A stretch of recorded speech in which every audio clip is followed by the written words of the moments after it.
marami sa atin nakakapit sa bagong pag-asang dala ng bagong taon. Kasama ang pamilya at mga mahal sa buhay. May ilan naman na tila maaga ring sinusubok ng taon.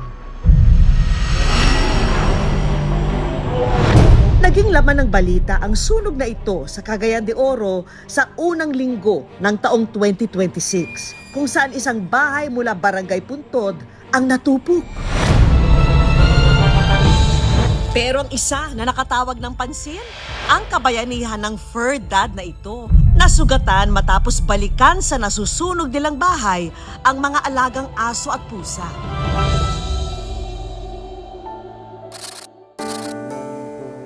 Hindi na raw maalala ng 25 anyos na si Jake kung kailan siya nahilig sa pag-aalaga ng hayop. Bata pa lang kasi, namulat na siya sa pagiging pet lover ng kanyang ina. Kasi yung pamilya namin, meron na talagang mga aso noon, meron mga pusa. Hanggang sa pagtanda namin, nakahiligan na talaga namin sila.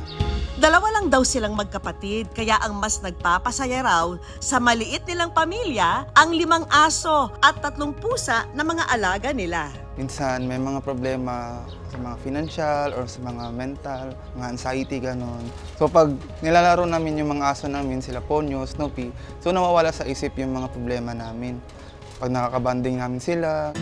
Kung ituring ng araw ni Jake ang mga ito, parang baby. Pagka umaga po, minsan sila pa nagigising sa amin, dinadilaan nila kami. Tapos paggabi, ganon din po yung routine. Manonood ng movie, kasama din sila. Sa 5 aso ni Jake, pinakamakulit daw ang 2 lalaki na sina Snoopy at Ponyo na mga anak din ng isa pa nilang aso. 3 taon na raw ang mga ito. Si Ponyo po at si Snoopy, katabi talaga namin sila matulog. Pero ang pag-aakala ni Jake na masayang taon para sa kanila ng mga alaga, maagang tinupok ng apoy nang ang bahay nila masunog. Galing kami sa Cogon Market noon kasama ang aking nanay. Pero after nung pag-uwi namin, yung mama ko nag-idlip muna. Tapos ako nagpapakain sa aming mga aso. Tapos yung papa ko, nandun lang sa tindahan pa rin nagbabantay. Tapos mga ilang minuto lang, bigla na lang sumigaw yung pinsan namin na para daw may apoy sa itaas or usok. Dahil nasa isang compound lang ang mga bahay nilang magkakaanak, mabilis din silang naalerto nang mapansin ng kanyang pinsan ang sunog. Pagtingin namin sa hagdan, andun na yung usok at yung apoy, tapos bigla na kami lumabas. Sa sobrang taranta, ang tanging naisip na lang daw ni Jake makalabas silang mag-iina. Pero parang nabuhusan daw ng malamig na tubig si Jake nang maalala niyang naiwan pa sa loob ng bahay ang kanyang mga alaga.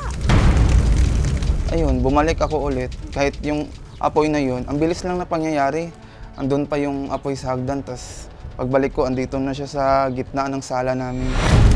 Si Jake, handang ilagay ang isang paa sa hukay sa pag-asang mailabas ng buhay ang kanyang mga alaga. Hindi ko pa naisip yung risk na gagawin ko kasi inisip ko yung buhay nila.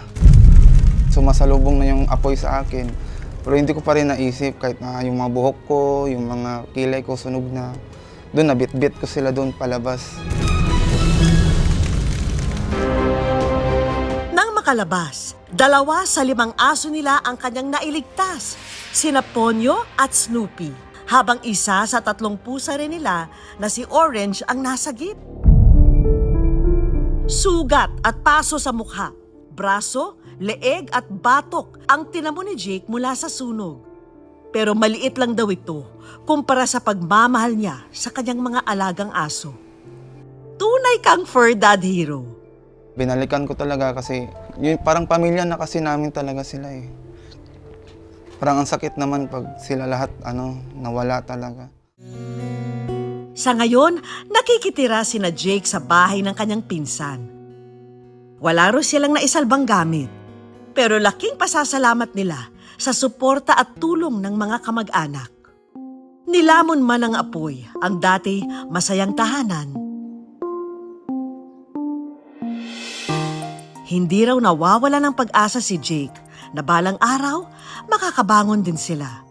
Basta't magkakasama silang pamilya, kapiling ang kanilang mga alaga. Ang good news, nagpaabot ng konting tulong pinansyal bilang kanilang panimula. Maraming salamat po sa binigay niyong cash assistance at gamot po. Thank you po. Sabi nga nila, may kanya-kanya tayong chosen family sa buhay. Gaya ni Jake na ang turing sa kanyang mga alaga para na ring pamilya na hinding-hindi niya iiwan sa gitna man ng sakuna.